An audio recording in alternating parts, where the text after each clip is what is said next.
মধ্যপ্রাচ্যে চলমান যুদ্ধে শুরুতেই বড় ধাক্কা খায় ইরান।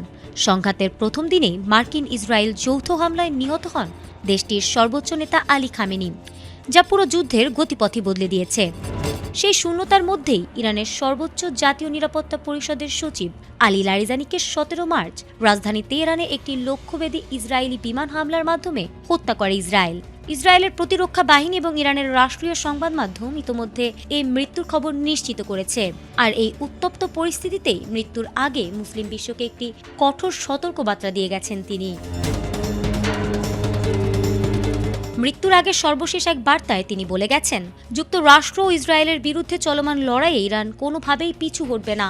একই সঙ্গে মুসলিম সংখ্যাগরিষ্ঠ দেশগুলোর প্রতি ক্ষোভ প্রকাশ করে তিনি অভিযোগ করে গেছেন, কয়েকটি ব্যতিক্রম ছাড়া অধিকাংশ দেশ ইরানের এই সংকটময় সময়ে পাশে দাঁড়ায়নি।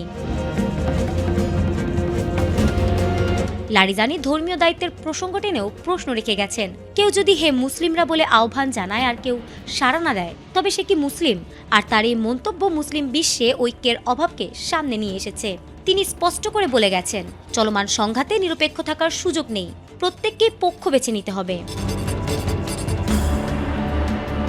তিনি আরও বলে গেছেন, ইরান কখনোই প্রতিবেশী দেশগুলোর ওপর আধিপত্য বিস্তার করতে চায় না, বরং মুসলিম বিশ্বের ঐক্য প্রতিষ্ঠিত হলে তা সব দেশের নিরাপত্তা, অগ্রগতি ও স্বাধীনতাই নিশ্চিত করবে। তবে লারিজানির মৃত্যু পূর্ববর্তী সতর্কবার্তা কি মুসলিম বিশ্বকে আদৌ জাগিয়ে তুলবে, নাকি এই বিভক্ত অবস্থায় আরও দীর্ঘায়িত হবে?